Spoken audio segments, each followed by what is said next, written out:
এই অন্ধ মানুষটাকে প্রায় সময় আমাদের এই হোমনা বাজারে দেখা যায় ভিক্ষা করে থাকেন, মানুষের ধারে ধারে পয়সা চেয়ে থাকেন। এখন ওনার কাছ থেকে জানবো উনি কি জন্ম থেকেই অন্ধ নাকি পরবর্তীতে অন্ধ হয়েছেন। তো ওনার পরিচয়টা একটু জানবো এখন। না বাসার তো আগে লোন চলছে। ও আগে ধরেন দা বারসর দিয়ে আসছিল গাছ বারসর কোন পাড়া তোমার বাড়ি? আপনার গাঙ্গের লোক ওই একবারে গাঙ্গের লগে জানতা লঞ্চ গাড়ি দিক দিয়ে হ্যাঁ তাই নাকি? আমার দাম 160-200 টাকা। ও 12 জায়গা 200 টাকা হ্যাঁ। হোমনা পর্যন্ত ওরকম না আমার দাম 200 টাকা লাগে। মানুষ দেয়নি হোমনা এরকম।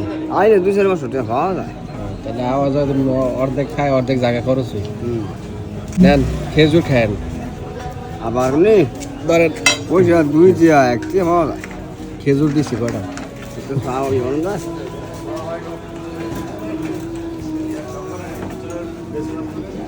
নেন বইয়া লন বইয়া খান এমন বল বসেন। আপনার ছেলে মেয়ে নাই? আছে একটা হলো একটা মাইয়া। একটা পোলা একটা মাইয়া। পোলার বয়স কত এখন? কাম করতে রে বলা কাম করতে লনি একজন মানুষ কাম করে হয়তো না। চাষাবাদ করার মতো কোনো জায়গা জমিও নেই। না আপনি কি এই জন্ম থেকে এরকম অন্ধ না আগে ছিলেন? হ্যাঁ জন্ম তো জন্মের থেকেই? এই বিজেতে নামছি বিজেতে নামে এখন তো দেখুন তো আছে 200 টাকা কাম আছে। তাই 200 টাকা কামাইছে না? না আমি কিছু দিই পারিনি। ইয়ে কইরা মিলাইলে কোলা কিছু টাকা দিয়ে না পারে। হ্যাঁ মিলাইলে? মিলে হ্যাঁ মিলাইলে কোলা টাকা দিয়ে না পারে। আচ্ছা ওই সময় দিব না সমস্যা নেই। মানে ধরেন আবার তো এটা আমি দিলাম দেখাই দিন আর যে সামর্থ্য তো ওনাকে আপনারা যারা যেখানে দেখেন একটু হেল্প করবেন, কারণ উনি সত্যি একজন অসহায় মানুষ। কারণ ওনার যে পরিবার মানে সচ্ছল না, জন্ম থেকে অন্ধ।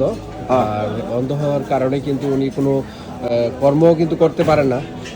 জন্ম থেকে যে চোখ আজ পর্যন্ত দুনিয়ার আলো দেখে নাই, তো কতটুকু মানে কষ্ট করে উনি লাইফটা মানে এই পর্যন্ত আগে আসছে। এমনকি ওনার সংসার পরিবার নিয়ে কিন্তু উনি চলে যেতেছে এখন পর্যন্ত। তো ওই বাহারচর বাঞ্ছারামপুর উপজেলা, সেই বাহারচর থেকে উনি কিন্তু ছুটে আসছে হোমনাতে। এরকম অসহায় মানুষদের পাশে দাঁড়াবেন, ওনাদেরকে হেল্প করবেন, সাহায্য করবেন, তাহলে আল্লাহ আপনার প্রতি সন্তুষ্ট হবেন। এখানে বিদায় নিচ্ছি। আপনারা সবাই ভালো থাকবেন, আর ভালো থাকুক আল্লাহর সৃষ্টি প্রতিটি প্রাণ।